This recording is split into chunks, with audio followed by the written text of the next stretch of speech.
Okay, started recording. So, Diego, welcome to Skin in the Game meetings. These Thank are you. weekly meetings we are holding to talk to startup founders and see what they are building, how they are building, and what kind of problems they are solving. Uh, and a little bit about myself. My name is Ji Singh. I was originally, from India, born and raised there. Moved to UK, studied there particle physics, statistics and programming, worked on vote leave campaign. Brexit, I was one of the member who, made sure that Brexit happened. So 10 years now, not very happy, but we are where we are. After Brexit, worked at the Daily Mail, worked the Daily Mail newspaper, worked there, and the whole back end of design is my doing. So if you are getting tabloid news in your Facebook feed, I'm the guy you should blame. And came here into New Zealand in 2019. Well, just before COVID, got stuck, couldn't go back. Worked a couple of companies in logistics, then started my own company called Artemis Freight Forwarding. It does what it does. It simplifies international trade. But we needed something that was public facing. So I am currently building an app called ButterUp.app.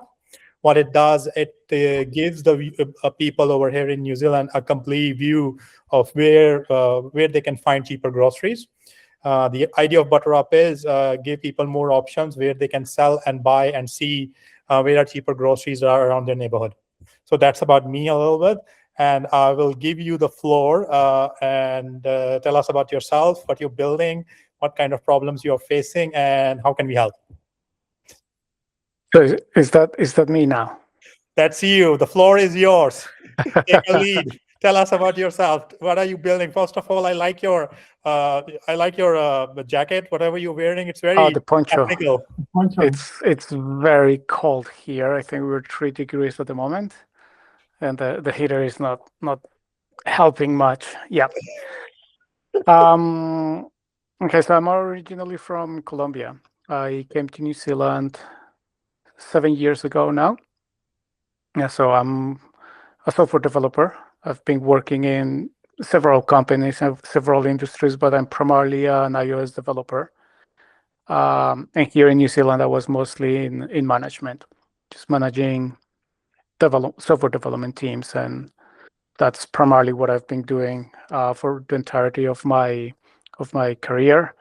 Worked at Genesis Energy for a couple of years, then I moved to a company called Flux Federation that is building all the building software for power companies, among those Meridian. And then I moved to a smaller startup in Auckland called Kaplan.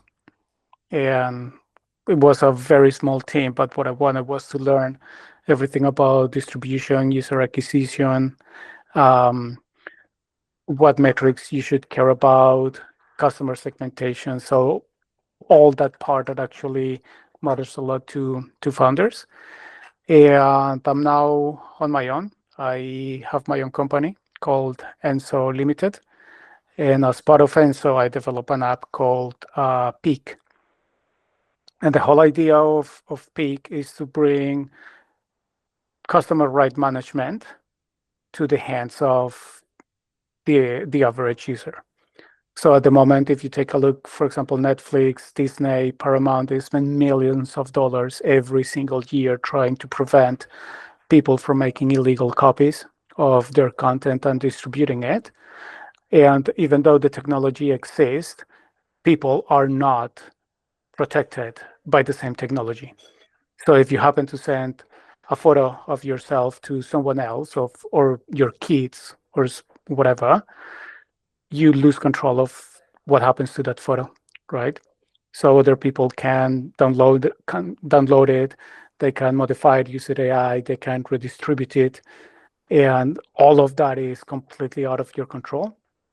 And on top of that, if you share photos on Facebook or Instagram or any other public platform, not only these platforms can do whatever they want with your media, but if it's publicly available, then you're putting yourself and your family at risk. of predators and other people who might try to profile you. That includes scammers. So there are a lot of risks associated with sharing media, but we still want to do it. We still want to share photos with our friends, with our family, with our circle, and still be able to control what happens to that media, right? So that's where Peak comes into place. Peak has several layers of security where the baseline is end-to-end encryption. That means that once you upload a photo into Peak, it's encrypted and no one has access to it. Only you, not even me, the owner of the platform, can have access to that media. And when you decide to share it with someone, that someone has a temporary access to that file that you can revoke at any time. So you're completely in control of what happens to your photo, where it's going, who is having access to it, and redistributions is completely uh, not allowed. No one will be able to redistribute a photo. And we have a screenshots protection. So we have several layers to prevent recipients to actually make unauthorized copies of your digital media and redistribute it. Okay. Is it end-to-end encrypted? Yes, yes, it is. Okay. Can you explain a technology? What kind of technology you're building? What's under the hood? So under the hood, we're using SHA-256 to Okay. encrypt the photos. And we are also generating a unique key per photo that's generated on the client side. And that key is also encrypted. Okay. And once that key is encrypted, it's stored in our servers. We are using Google platforms. And these platforms are actually hosted within the European Union. So users are protected by GDPR as well. Um, Everything that contains user information is hosted within GDPR jurisdiction to protect users' data and also make sure that the third parties that we are using to provide the surveys are not going to misuse the data that we are entrusting them with. Okay. Could you elaborate what's GDPR? We don't know. So GDPR is a customer protection law that exists within the EU, right? Okay. So what happens with that data? For example, in this is standard practice when you, as a service provider, you are hosting user information. Usually you don't own the servers where that information lives. Someone else does. It Yeah. could be Amazon, it could be Google, it could be any other platform, right? Yeah. So that the user data is in first place governed by your own privacy policies and terms and conditions, but it's also governed by the privacy policies and terms of conditions of every platform that you decide to use as a provider, Okay. right? And on top of that, you get the laws of that specific jurisdiction. And in this specific case, the laws of the European Union, which are very, very strict in regards to protecting users' digital data, governs absolutely everything that happens in the EU. So hosting something like storing user information in the EU has different benefits and restrictions than doing it in the United States, for example. So those protections from the European Union are very critical to ensure that users' informations are protected and are going to be misused by Google or Amazon or whatever service you're using. So no third party, even the company that owns the servers can access that. Yeah, they can. They can. Of course, they can access that information, but they can access whatever I provide to them, right? Okay. So in regards to customer information, you as the provider need to have several layers as well of protection, right? So for example, what I'm giving them to store is an encrypted file, which is the photos, right? So even though they technically can access the file itself, that file is encrypted. And because they don't have the key to open it, then they won't be able to have access to the photo itself, right? And there is also PII, which is personal identifiable information. So information like emails and names and all of that, I decide who is going to store that information, right? So that way, analytics platforms might have uh, usage data, like for example, when certain event happened within the app. But the only thing that they are going to be able to associate that event with would be a user ID that wouldn't give them any information besides knowing that someone at some point pressed a button. Mm. But they won't be able to link that event with an actual person because I am being conscious of PII, and that's why certain information doesn't go to certain providers to reduce those risks. Okay. It feels like a lot of your technology that you're using is what Apple does as well. Quite similar, yes. They have like very, very strict when it comes to data security, especially users' emails, because I've been dealing with them and they were like, we will not give you guys access to users' emails and passwords and stuff like that. Yeah, yeah. Okay. What made you to build this app? What was the need, do you think? Uh, I think it always started with the risks that I've seen people fall for. So, for example, one of a real close case that happened was with a flatmate here in New Zealand who met a supposedly girl on Tinder. They started talking. She was kind of like pressuring him to get into a video platform. I don't know what they used, and to get him to send some private videos of himself. And after they got that, they immediately started blackmailing him. So it wasn't a girl, it was just a scammer from somewhere. And that person was threatening to send that photos and videos to his family on Facebook. They had already profiled him. They already knew who his mom was, who his sisters were. Like they knew absolutely everything about him from Facebook, and they were threatening to just uh, publish that information unless he paid some ransom money to them, which of course never works, right? So the solution for him was to actually just go on Facebook, make a public post for everyone, explaining what happened, and to please do not engage with uh, people, random people who might contact them.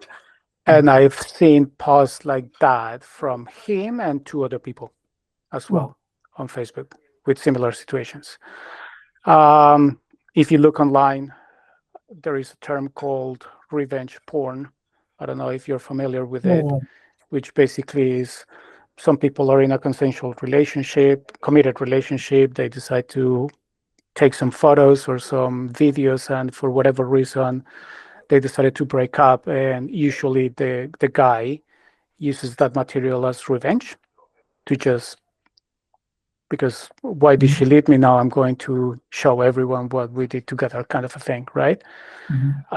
Same thing has happened to guys. So all of that involves people committing suicide because of the pressure, because of the shame, because of all the stress of these manipulation tactics. So there is a lot of involvement there. Um, there is another concept called sharing. I don't know if you've heard about it, which is when parents shared absolutely everything about their kids on social media. Like, oh, my kid in the park, my kid in the pool, my kid here, my kid's birthday. And predators actually use that information to profile kids. And because of that, they know what time the kid leaves school, where they study. And with those profiles, they actually approach kids, they do kidnappings, they sexualize those kids. So it's very dangerous for everyone involved. So there are many reasons why sharing photos publicly, either doesn't matter if they're intimate photos or not, it's very dangerous. They can profile anyone with the information you share. That doesn't mean that sharing is bad, because you still want to share special moments with your family.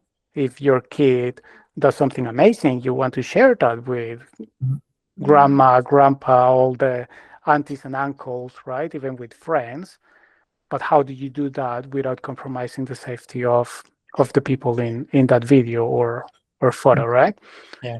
Uh, so that was the whole idea, to provide a new platform and a new way for people to be able to um, share memories, create memories So with is a your tight app is circle. only pictures between apps, obviously, because you have the encryption key and the other one has the decryption key. Sorry? So it's when you share photos with your app, it's app to app, correct? Yes. Yes, Okay. that's correct. Okay. Another question I have for you. Yep. So you don't have access, and the user has access, right? The person who sent it to the, whomever they want to send, right? Yes. Okay. How is the app different from what Snapchat does or WhatsApp does? Where you can send the Yep. picture and it just vanishes after like 5 seconds or 10 seconds. So you Yep. can see. So vanishing is one way to revoke access to that photo, right? Yeah. Snapchat, if you take a screenshot of the photo, it actually lets you take a screenshot. It notifies the other person. It tells them, yeah, they took a screenshot of the photo, but they don't prevent the screenshot, first of all. So I can still make a copy of it. Maybe I'll get in trouble, and probably that person is not going to trust me anymore, but I still have a copy of that photo, right? WhatsApp has a mechanism to actually prevent screenshots as well, and they have the vanishing feature as well. The problem with WhatsApp is that people cannot really build or create memories through it. It's very temporary. Whatever you share with someone gets lost in the messages, right? So it's not like a collaborative photo album where you can actually have a bunch of photos and go back and take a look at them and remember things, right? So it's not designed for sharing photos, for having a photo album. Is designed more as a chat, that it's very temporary. It doesn't have features to actually be able to go and find the photo that you specifically want, to be able to organize it in albums and all of that, right? Yeah. So Peak is primarily designed as a photo album with sharing and privacy capabilities. So I haven't like really used that feature, but I do know a feature in WhatsApp or Snapchat where it's like you can't take on if I'm not wrong, you can take a screenshot on WhatsApp, right? But on Snapchat, I don't know about it. I haven't used it for a long period of time. But on WhatsApp, it lets you take a screenshot, even if it's for like a 5 seconds. But you are saying, those temporary, those private movement that you send to somebody, they can revisit it rather than just be people being, deleting it or taking screenshots. But it will remain between two people. With Peak, yes. Yes. Yep. You can share it with people, they can have access to it, but you can revoke access whenever you want. So the permission is not permanent. So they can't able to download the picture or take a screenshot, and you can revoke it. Yes, that's correct. Okay. And what we do actually is if, for example, if I share something with you and you try to take a screenshot, not only the screenshot is blocked on your end, but I also get a notification telling me this person tried to take a screenshot at any given time, whatever, right? So I can actually make an informed decision moving forward whether I still trust you or not. Okay. That's really good, to be honest. Have you got any competition in this space? Have you seen what other companies might have done, like big technology companies? So there are quite a couple of big players in this space, but they are either on the privacy side or on the sharing side. There is nothing in between that does both, right? So there are quite some big applications that actually protect your photos and encrypt them and all of that, but they have zero sharing capabilities. And if they have sharing capabilities, they don't prevent the other person from actually downloading or taking screenshots of those photos, right? And then you have on the other end for applications that are meant for sharing photos with someone. Like you can create groups, and all the people in that group, they receive the photos, and everybody can contribute and all of that. But they don't prevent anyone from downloading or taking screenshots or doing whatever they want with those photos, right? Yeah. So Peak sits in between those two, providing both functionalities. Your photos are protected in your device and also prevented from unauthorized access. It allows you to share, and it also protects your photo even after it has been shared with someone. Okay. That is novel. I never heard that anybody has done that before. Personally, I never think about these things. So yeah, whatever I know about from using Facebook or, WhatsApp. Mm. Okay. And who's your audience? Who are you like targeting? How are you reaching your audience actually? So at the moment, that's one of the problems that I'm having. So part of the onboarding with Peak, we ask people what brought them to Peak, like what is the reason that they want to use Peak for. And this is an assumption that I had at the beginning that has been confirmed because of all the problems that I mentioned earlier about sharing photos. People have just decided not to share. That's the default that people came to. It was share and get in trouble, or not share. People decided not to share, right? Okay. So they don't really know that this alternative exists, and therefore they are not looking for that solution. Oh So yeah. they have a problem, but they are not looking for a solution because they kind of like gave up, right? So the majority of the users, I think that's over 40% of users at the moment, they want to protect their photos in the phone without thinking about sharing it, right? So because of course revenue is important, that's going to be my target audience at the moment, while I, in parallel, try to work on social media content and blog posts and all of that, trying to educate people, showing them that there is an alternative that they can use. But at the moment, for generating revenue in the short term, the focus is going to be already on the privacy conscious people that are focusing only on protection and not sharing capabilities. What's your revenue model? We have a freemium model, basically. So we have different tiers. Of course, the free one has several restrictions, including the amount of photos that you can upload to Peak. Then we have the next tier, which is full protection, full on-device protection, but without backup and without sharing capabilities.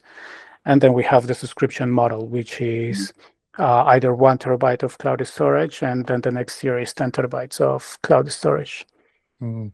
And when did you launch, and what's the revenue is like since then? I launched on, I think it was in January, if I'm not mistaken.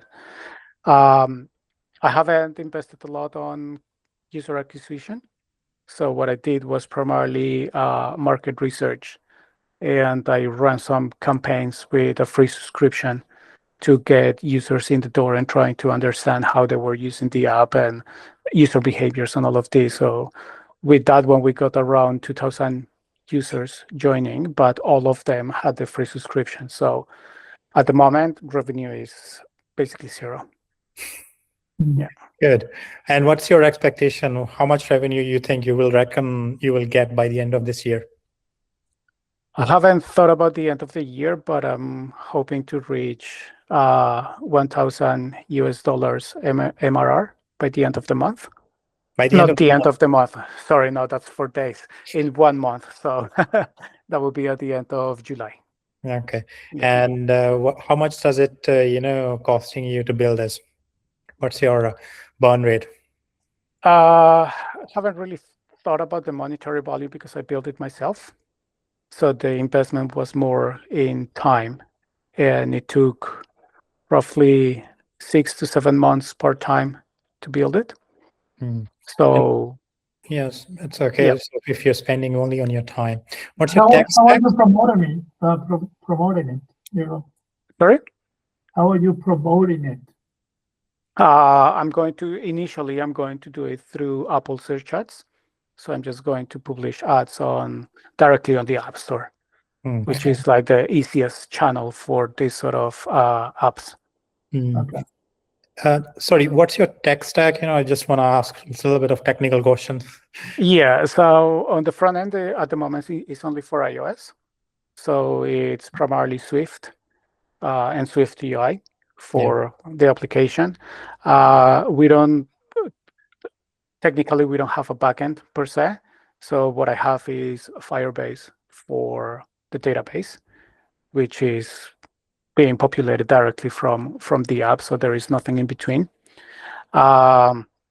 except a couple of cloud functions that are running also on Firebase.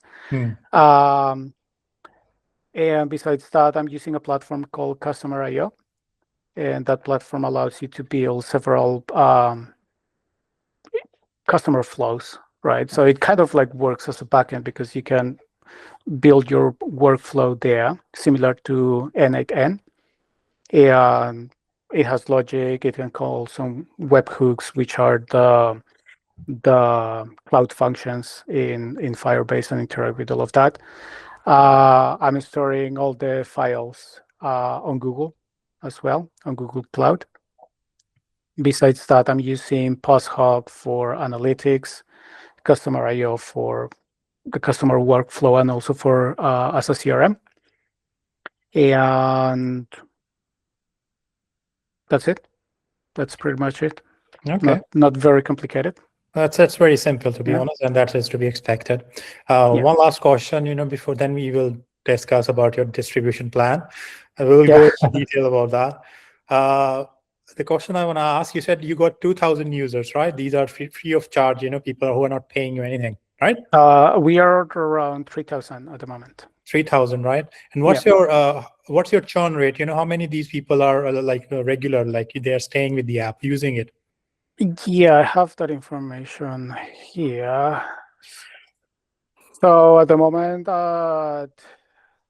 well, it's very low, to be honest. So with one, the retention is 5.3%, Mm-hmm. and at week 5 is 3.1%. Sorry, So it's quite low. 5.3%, right? For week 1. Yeah. For week 1, right? And Yeah. what about now, right? Like, what's the average? So churn, because we don't have subscription in itself, I can't really measure churn because no one is subscribing, then no one is churning, right? So what I was mentioning was the user retention. Yeah. So people who create an account and are using it, at week 1, only 5.3% remains in the app, and by week 5, only 3.1% remains. So Okay. that's more the retention graph. That's not bad if you're started on January. That's quite decent, in my opinion. If you're retaining around 5%, it means people are actually using it and finding it useful. So that's not bad. You shouldn't feel sorry about that. That is to be expected, mate. Well, that definitely needs to increase. Hmm. It needs to increase a lot. So I need to work on that. And that's part of what I was doing today, trying to send the customer interviews emails to all the users to talk with them and understand user behavior and what the expectations are and what their needs are. Okay, that's good. That's good thinking, to be honest. Yeah. Now tell me what you think. Since I think you're already doing these emails. What do you think is the your distribution plan should be? Any ideas? So initially, it's going to be Apple search ads. I think that's going to bring the initial boost, but Do people actually still go to the App Store to see what's new? not necessarily what's new, but they go there to search, right? And that's what I'm targeting. So I'm not targeting the what's new page. I'm actually targeting search results. So when people go to the App Store to search for something, there is already high intent in those searches, right? It's people who have a need and they are going to download something, right? So it's basically just getting in front of them for certain queries, certain keywords that I'm targeting. Yeah. So Okay. the problem with that one, I mean, it's good in it's relatively good, uh, and the conversion rates tend to be quite high on Apple search ads, which is fine. The problem with that is that it doesn't really scale too much. It's not like, yeah, definitely the expectation is that you're going to break even. Possibly you will do around 50% of whatever you invest in the ads, which is not bad, but it's not organic, right? So if you stop paying for the apps, then you are not Yeah. going to get any more downloads. So for that, I definitely need to build a community, which would be the next step. I need to work on the branding, and I really need to work on the education side of things. So uh, initially, just to get it off the ground, Apple search ads, and more medium and long term, it would be um, focus on social media. So I'm planning primarily TikTok and Instagram, and also ranking on Google and LLMs. Okay. Has ASOs worked for you, especially when it comes to Apple? It's difficult, but it's ranking. There are a couple of works primarily for branding.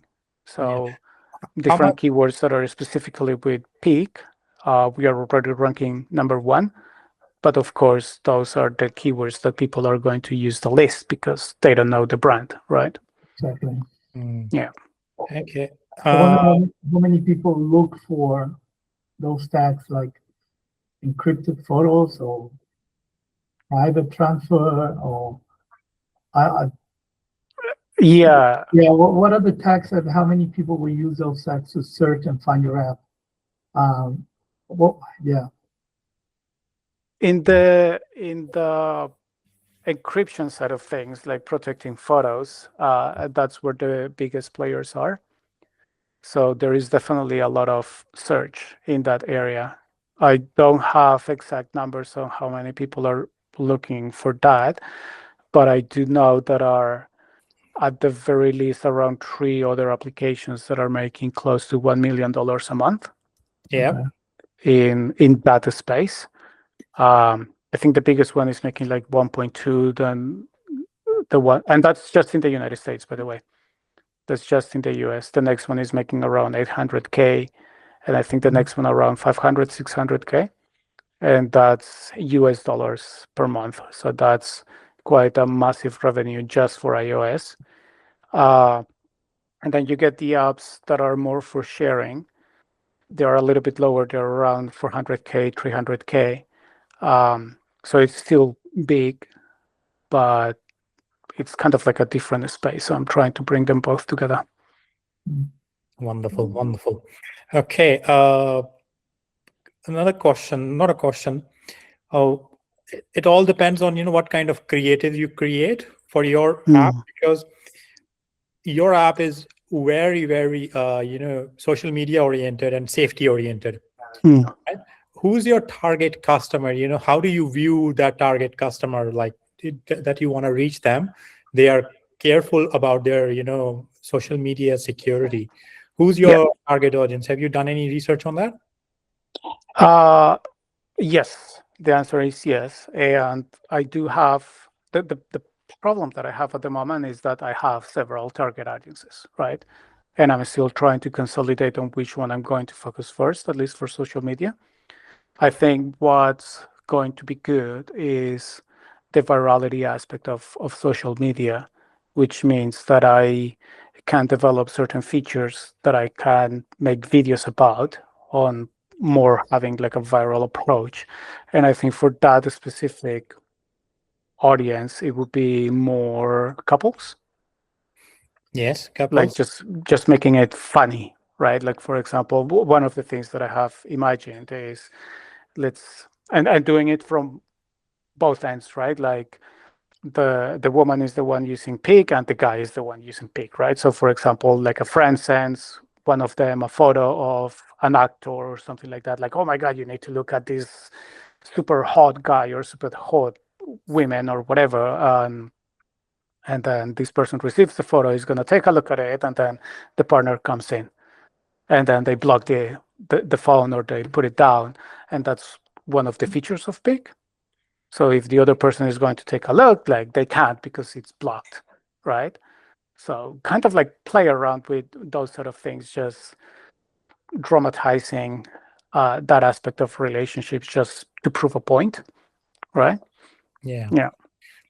Okay. What you told us, regarding your app, what I think about your app is it's more oriented towards women, because I think women are very, very aware and careful about sharing their pics with somebody else. I think Yeah. be your target audience be, it should be oriented towards women's safety. Yes, and that's something that we definitely need to keep into account. I don't know if any of you are with Genesis, but Yeah, sorry, I am. if you go to Energy IQ, I believe is within the app, Energy IQ on web. There is a link at the bottom that is meant for victims of domestic abuse, right? Okay. So the whole idea is, for example, if you're in an abusive relationship, chances are that Yeah. your abusive partner is going to have a hold of your history, like browsing history and all of that. So for you searching in Google how to Yeah. get Yeah. help So you from add that. from Yeah. Yeah. like domestic abuse is very dangerous in itself, right? So the whole idea is that you are on an application or in a page that has nothing to do with that, but is providing you that link that you need or that information that you need to actually search for help. Yeah. Yeah. And that's something that I definitely want to implement in Peak at some point. The one thing that I need to keep in mind is that it's not localized. So I can't guarantee that everybody is in New Zealand or that everybody is in the United States, right? Yeah. So Yeah. whatever Exactly. support that I'm going to provide needs to If be it exists. global support. Yeah. Yeah, that's gonna be an issue because it depends on the country, which you are targeting. Yep. Yeah. Okay. Now coming back to your distribution problem, any creatives you have in mind? Any creative ideas you have? Not specific. At the Mm. moment, I'm just thinking about UGC, which is like the easiest one, the cheapest one, but probably the one that is going to take the longest to take off. Yeah. Have Yeah. you talked to any UGCs? Have you, like, New Zealand based? I'm not talking about Australia or Japan. No, I'll be doing it myself Okay. initially. Yeah. And has it got any traction? I haven't started yet with that. Yeah. No. Yeah, that's what I plan to start doing once I start nailing the taking Peak off the ground, which would be with ASA, with Apple Search Ads. Okay, so you want to cover it. You kept on saying regarding educating your users, right? Yep. Any plans on how to do that? Because that should be profound. That's sure. Yeah, that's where your Yeah, distribution, I think, depends on. that's going to be part of TikTok and Instagram primarily, and having some resources on the website as well. Mm. Yeah. It's all depends on the creatives, mate. How are you distributing the app? Because building part is nowadays quite easy. It's not that hard. When it comes to distribution, that's the king. How you're distributing, how you're marketing your app. That is Yeah. like 90% of your job nowadays. Yeah. 100%. Right? The more people know about your app, the better it is. I would, not go with the right now paying, because you're already paying Apple for your creatives, for your keywords searches, for your ASOs, because you need to have some organic reach.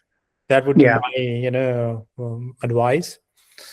Because you already got 2,000, 3,000 users that are reaching your app, but you're not retaining them. Yeah. The issue is that, and for that you need to create an environment, your target audience, where you can reach them, right? And even if they are checking social media, they get to see your ad. Once they Yes. see your ad, once they see that it is creative, it is retaining attention, right?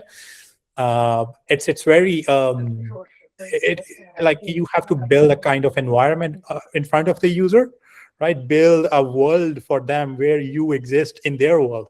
Your apps exist in their world, whether they know it or they don't know it, right? You need to create that kind of world where education is there, security is there as well, and where what's I'm trying to say is you like you're ever present in their world without them realizing that you are in their world. Yes. And you need to have that, and your content needs to be consistent. It needs to be pumped out all the time. You have to cover their feed whenever they're checking Facebook, TikTok, or Instagram.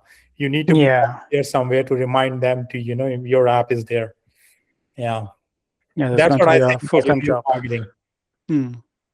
And your target audience should be women. It shouldn't be the guys. I'm not happy that it should be more than you should target men. I think men are I don't think men should be your target audience. It should be women. Yeah, 100% agree. I think the social repercussions of leakage and breach of trust and all of that is a lot heavier on women than it is on men, unfortunately. Yeah. Why only iOS and not Android?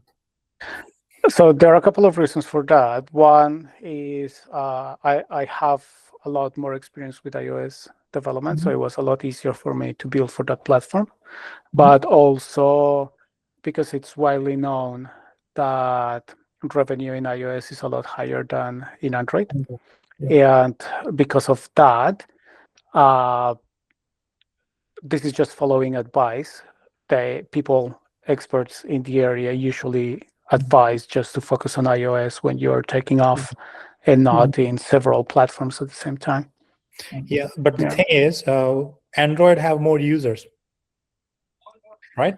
Yes, but they pay a lot less. Yeah, but you're not charging right now. You're on a freemium. You need more users and retention. You need more eyes on your app. Yeah. But initially, if the idea is not to be freemium forever, the idea is to actually convert.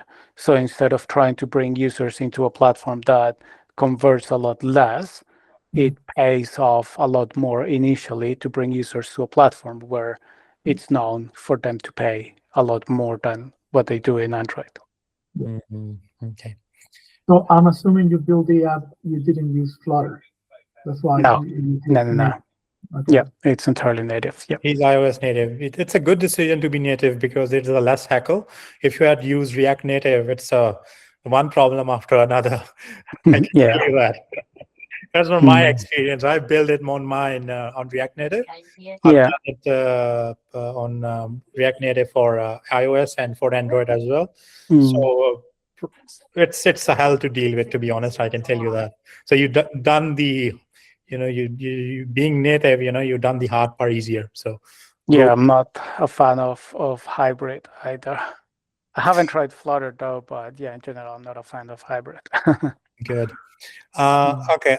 Another advice, I would rather recommend you to be, since you're already going to be doing it anyway, the distribution. Another advice would be, because it's more a psychological, it's more a marketing oriented, advice, rather than it being just for technical side of things, but just for the marketing and psychology side of things, or the problem that you're solving, right? The problem you're solving for people is basic security or a sense of entitlement, right? We humans, usually are afraid to lose things, right? Whenever we do something or we want something, right? Or if we don't get it, there's always this fear of loss, right? If you apply for a job and you don't get it, Yeah.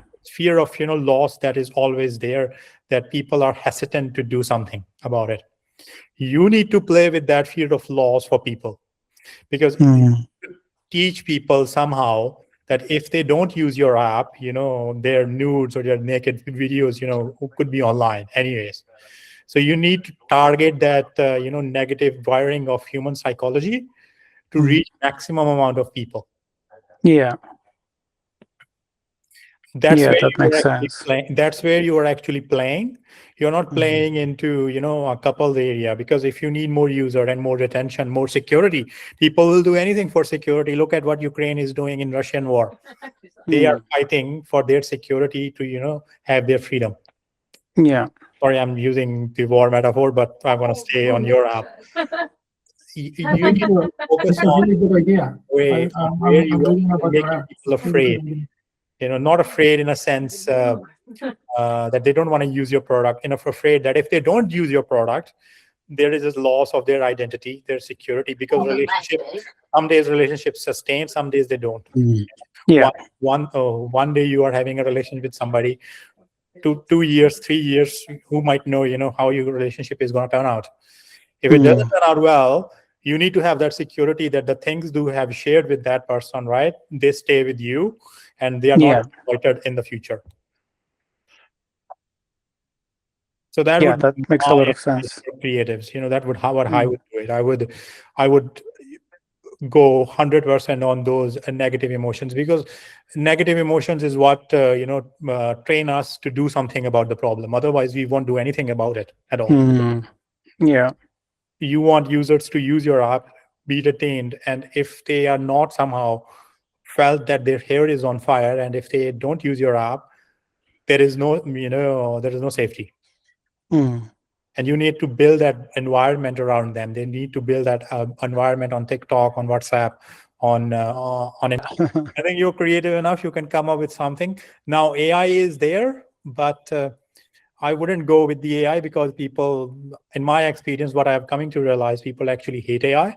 Rather than trusting it, they see it as a slop. They see it as a, it's they don't want to deal with it. It's like the value become quite lesser. If they see it as a AI, they just want to skip it. Yeah, I've seen the same thing. Yeah.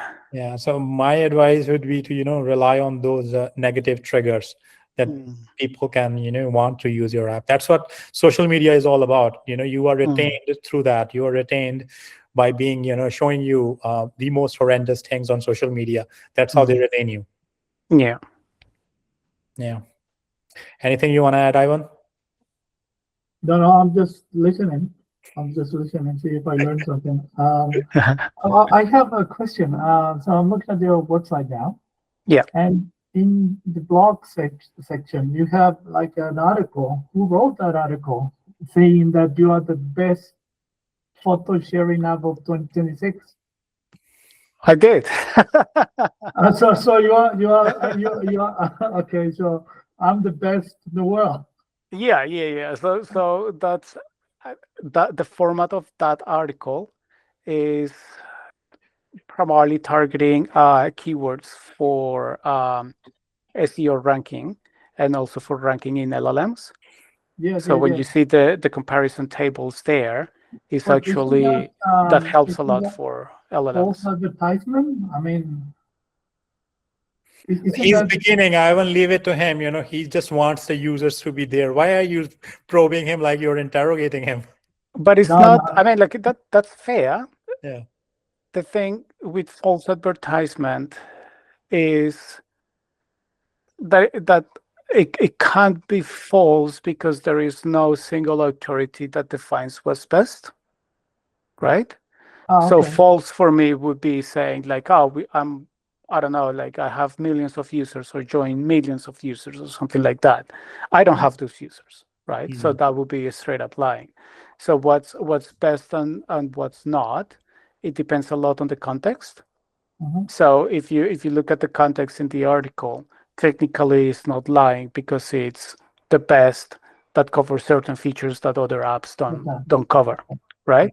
So yeah, like one way is to get someone to actually write it for you once they find it, but yeah, you.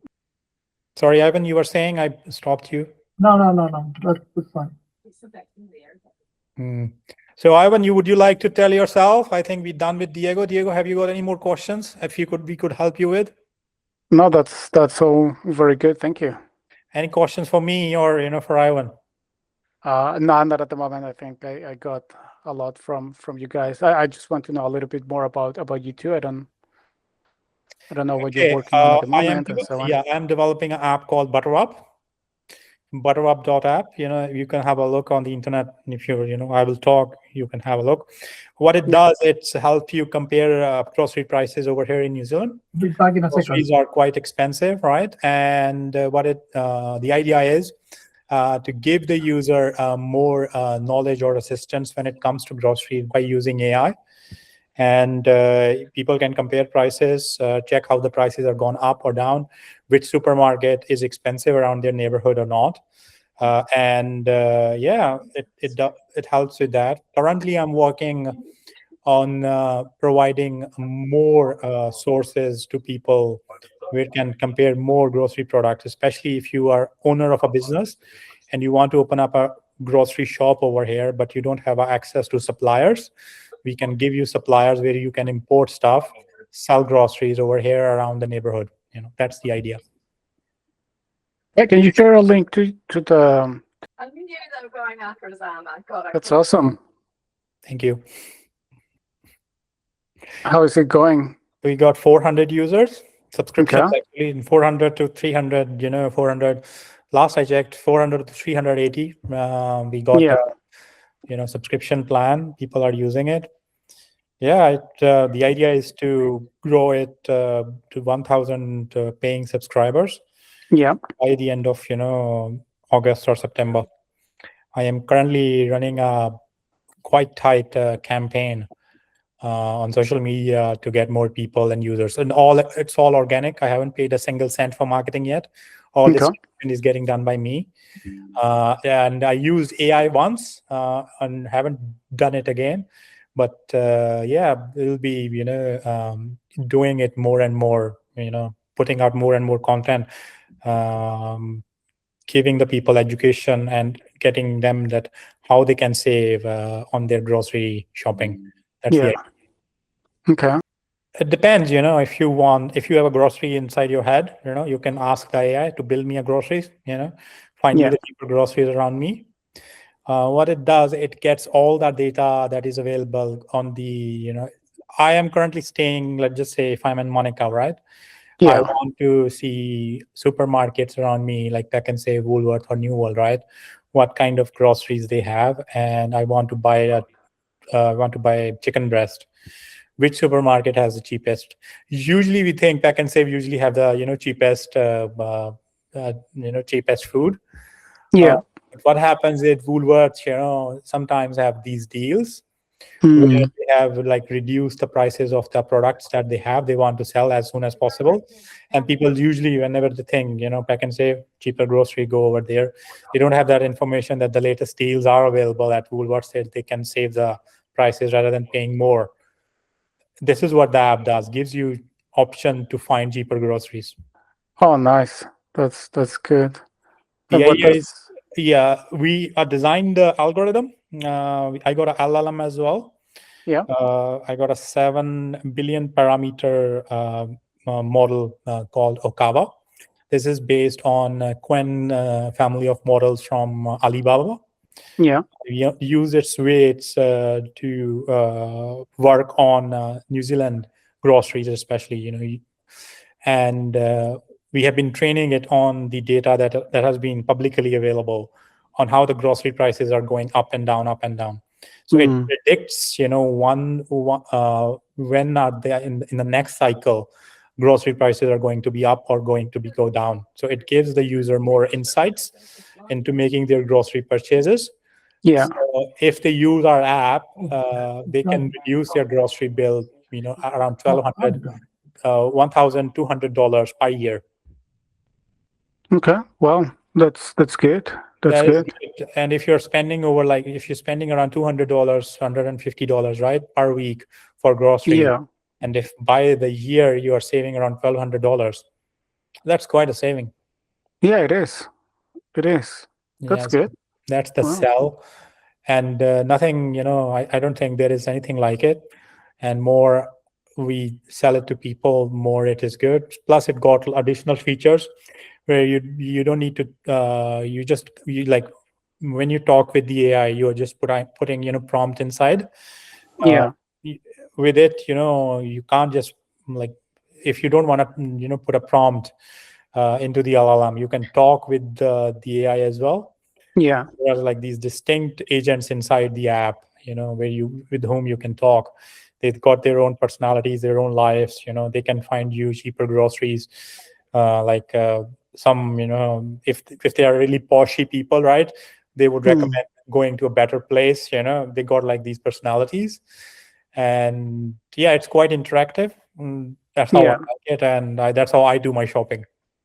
Oh, that's good. Yeah. How many daily downloads do you have? Daily downloads, I haven't looked at it. It's 10 to 20, I think people are subscribing it in, like downloading it and logging in. But on the paywall they drop, so my conversion rate, I think 2 to 3%. It's not that high. So 2 to 3% is conversion to pay users? Subscriptions, yeah. Pay subscriptions, okay. And if I think 1,000 people are downloading, 2 to 3% as the conversion rate, you can see it's not that high, but Yeah.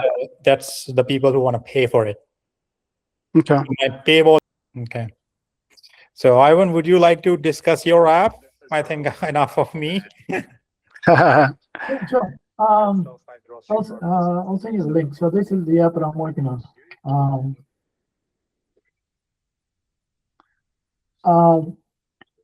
Yeah, so it's similar to what people are trying to save money. So I came up with this idea to create an app, simple app where people can see the offers or deals nearby. This came out of also watching my sister-in-law, that she used to be a social media manager, and as we were talking about, it's quite difficult and time-consuming to post something in social media. So the core or the idea, the app, the main goal is I'm using a template engine. So I have 18 sets of, we call it vibes, depending on what type of business you are and what type of deal you want to offer. You get to select your vibe. Each one of the vibes are fully customizable. You can upload pictures. You can change your color, your branding, your primary color, secondary colors, your accents, your font. Upload your logo, your icon, and we'll do a little bit of magic in the background, and then you see the template by itself listed, or your listing already there. So we're saving all this time to the consumers, to the businesses. We're saving all this time creating the app. And it's a local app. So you, as a consumer, you open the app, you see what's nearby, and you save money. So it's a simple idea. The problem that I have is that I have to promote both sides of the business, the consumer side and the business side. My approach has been completely different from you guys. I'm doing Flutter since the beginning. I'm using Postgres, I'm using Flutter, and I have much services attached to it because I have photos. So I'm using first Cloudflare child protection service. What's the name of that one? So that's the first layer. And then I'm using Google Vision for the second layer. If people chooses to upload pornographic pictures, so that's getting blocked. Using 5A for my analytics. I'm using Resend for all my emails. I'm using Stripe, obviously, for all my payment. So yeah, I'm using quite a few services. You can see all of them in the privacy terms and conditions of the app. I spend lots of hours on that terms and condition of privacy. Yeah, so idea is simple. I have faith, and I'm pre-launching, so the app is almost ready. I'm just having some issues with the famous. That's why I asked you at the beginning why only Android and not why only iOS and not Android, because I have the app for iOS. It's been ready, but I'm having issues with the famous DUNS or DUNS, however you want to. Because I did it as a company. I don't know if you did it as a sole. No, it's through the company. Yeah, so it's a company. iPhone worked right off the bat with the DUNS, but Google is not working for me, so I have to talk to DMV, ask them to take a look at the address, and I've been waiting for that for 10 days, few emails. And, yeah. And because the Flutter app, once I get the that done, and I subscribe to Apple, I will be able to just publish the app pretty quickly. I'm paying for media. I've been paying a little bit, so I think across the last month or so, I've spent not a lot, maybe about $250. I'm not using TikTok, and I was going to ask you that. I have $50, so I've talked to my daughters. They all use TikTok. I just don't see any adults paying adults using TikTok. So if I were to, once I go live, I'm going to use TikTok for the consumer side because I want them to save money. The boys, 20-year-old, I want to save money, but I don't think paying customers, mostly are going to be businesses that they are basically on Instagram or Facebook. Yeah, you got because you got two touch points in your problem. One are the vendors and one are the users, right? Correct. Yeah. If the users are coming on board on your app, you want them to not pay at all, but the vendor needs to pay. Correct. Yeah.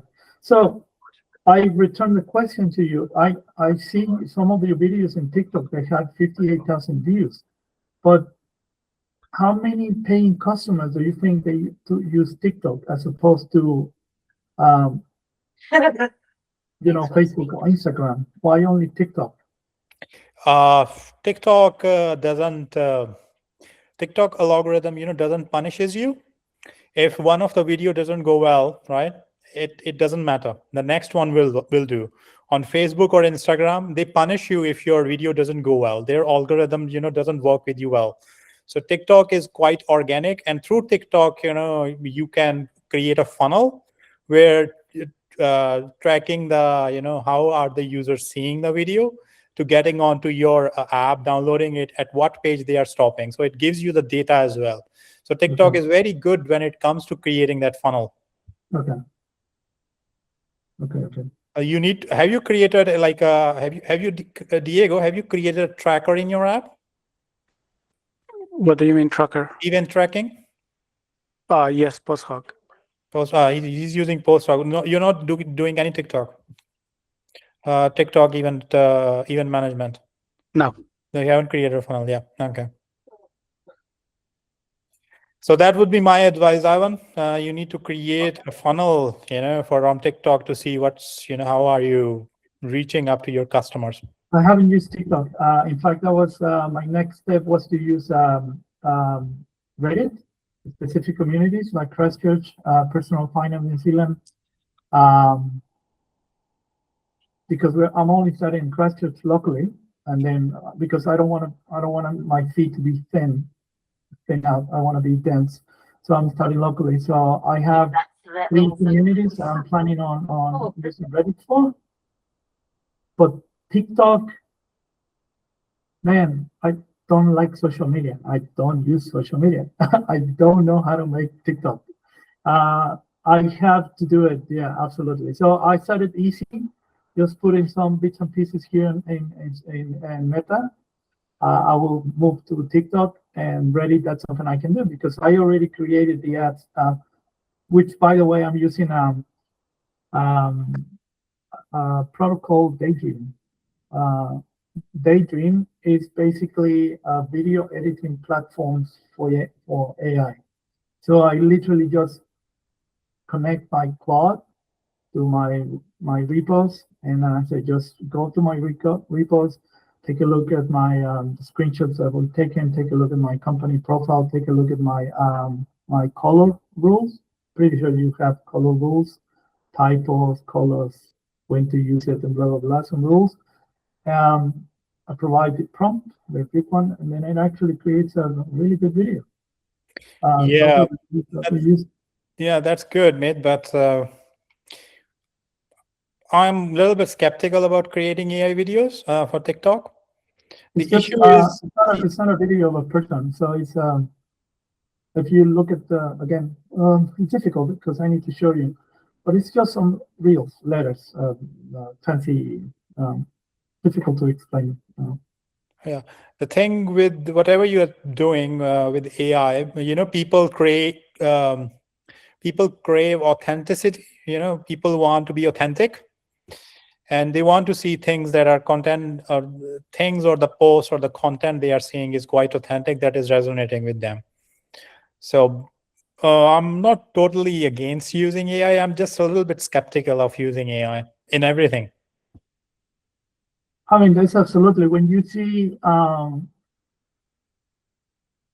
yeah, like in your videos, you can see the human touch, right?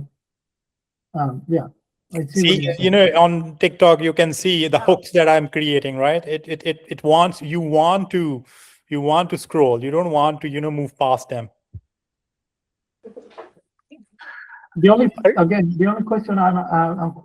question I have for TikTok is I don't see my 18-year-old, 16-year-old paying for your app.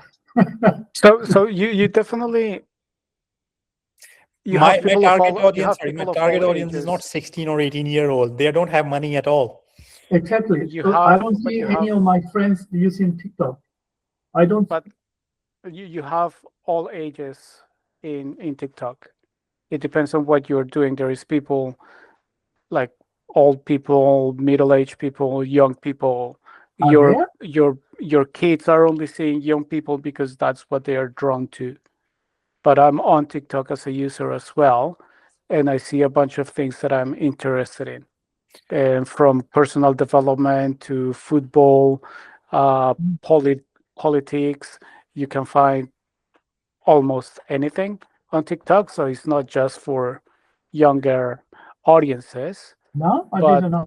I didn't know that. yeah, but I think you have a bigger problem than trying to choose which platform you're going to go for, and it's localization, because you need to be heavily localized on an area first.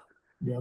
Because if you start using TikTok, you're not going to be able to target, for example, users in, let's say, Manukau or Yes. Christchurch.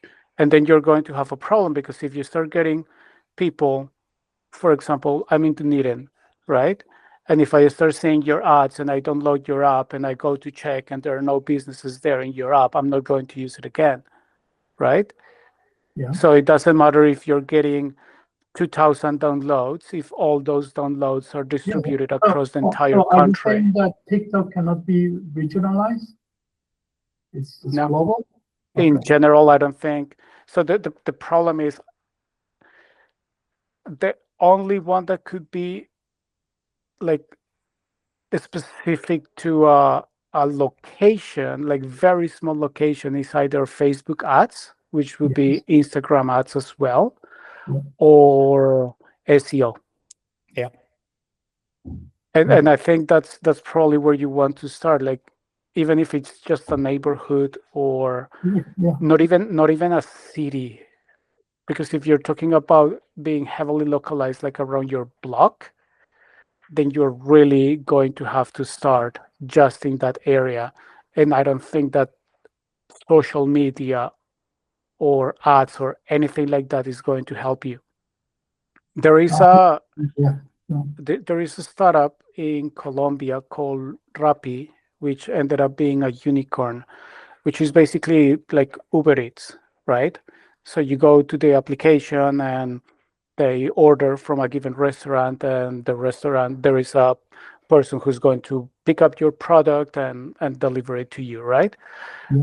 The way that they started to actually solve that localization problem was they went, let's say, for example, in Auckland, they went to CBD, let's say next to, well, to an area with a lot of movement and primarily movement, Yeah. not residential movement, but business movement, right?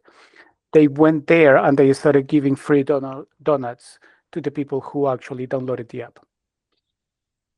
That's how they solved the localization problem. They didn't do online marketing Yeah. because they needed to be very specific. They needed to get the businesses and they needed to get the people who were around those businesses. Yeah. That's how localized it had to be. Yeah. Yeah. And I think you are on a similar space. Are you talking to G or are you talking to me? To you, Ivan, Talking to because you, you Ed. need to solve both No, at the both. same Yeah. Yeah. time. Yeah. Yeah. Absolutely. Yeah. I need to spend time in this, to be honest, because I've been doing pretty much almost everything. So either you do this or your daily work or you do that. So Yeah. now that I'm in a place where I have almost a finished product with the application, Nice. I have a full marketing plan of what I'm planning on doing. And I may be even going to markets where we have small businesses, foods and I have both in the same site. So I have the businesses and I have the consumers. So I can Yeah. show them the flyer. So that's one of them. Um, I'm really keen to use billboards, the electric ones. To use what? Sorry. Billboards. Oh, Screens, yeah, it's $150 per week, 12,000 or to 20,000 views guaranteed a day. And I also have an influencer called Christchurch Deals. She has around 25, 30 something thousand followers. So she has this kind of product where you pay, I think, around $1,500, but that will be the most expensive thing that I have. Yeah. And again, as in every business, you have to invest some money in order to perhaps make it work. It's all a gamble. Yeah. So I may have sign a contract with her once we release the application for her to actually promote the application. And she has a lot of followers, and it's actually Christchurch Deals. She goes into a restaurant, oh, this is the deal of the day, and blah blah blah. So it's actually what I'm planning on doing, and that's what That's good. So I'm just hoping to get. Yeah, I will have to invest more money. yeah. Another thing.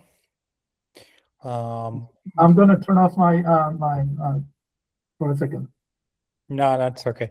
Diego, well, lovely to hear from you, mate. I wish you the very best. I hope I could help you. Same.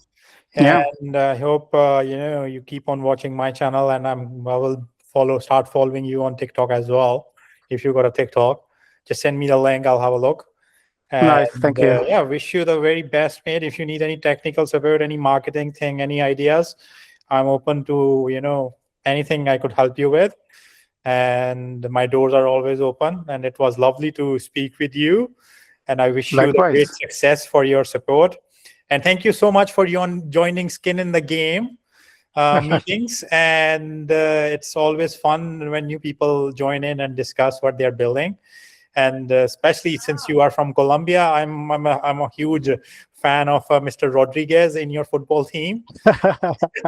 I hope you guys get to next part of the World Cup and get on to at least reach quarterfinal or final and beat Argentina. Did they pass? Did Colombia pass? Yeah. We are already going to the next round. Yeah. Oh, yeah. Good luck with that. And that's it from me. And thank you so much for showing up, mate. It's always a pleasure. Okay, thank you. Thank you so much. Oh, And okay. looking forward to talking to you again. Yeah, see you later, guys. See you, Ivan. See Have a ya. lovely day. Cheers. Bye-bye.